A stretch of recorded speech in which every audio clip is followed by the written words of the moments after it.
Here we'll show the physical reason behind thermal expansion. We've got 4 different cases of a single bond between 2 atoms.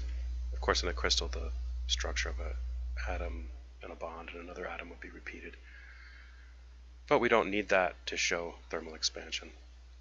We have 2 different kinds of bonds. The solid lines, you can see over here in the component properties, the solid lines have a restoring force that's simply equal to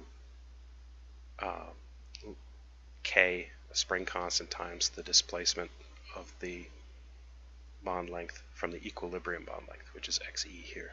So this is really Hooke's law taken down to microscopic scales. This is a high temperature version of the same case, so we've taken another harmonic, a linear restoring force, and simply excited it more.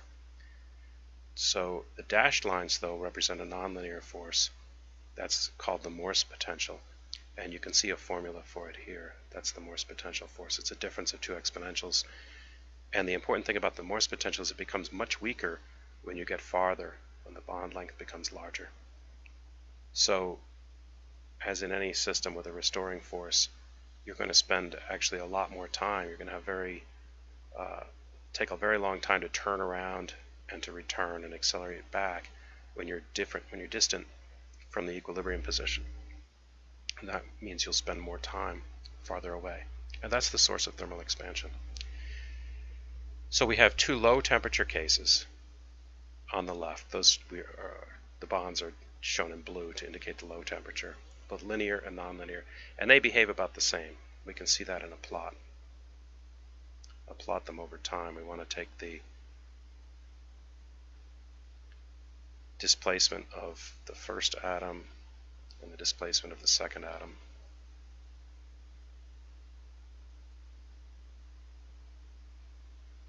And we see almost the same, the mass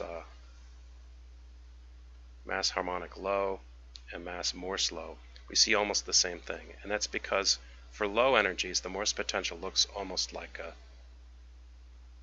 linear restoring force. It's almost harmonic, and so it won't make any difference if your energy is low enough whether you use a harmonic restoring force or a Morse potential. At high temperature the situation is different. Here's the harmonic oscillator at high potential. We're using a linear restoring force, still Hooke's law, but excited by much more energy. And that is the third case in the animation. That's this case. You can see the atom making large excursions, but it turns out still around the same average location as it does at low energy. And I'll show you that. The average bond length is still normalized to 1.0, whether you've got high temperature or low temperature.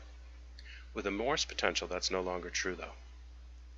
Here's the Morse potential at low energy, and here's the Morse potential at high energy. The green curve is the anharmonic case. And you can see that the average bond length is no longer equal to 1.0 as it was in the other 3 cases. So with an anharmonic bond at high temperatures, bond lengths, the average bond lengths grow, and that's the reason for thermal expansion.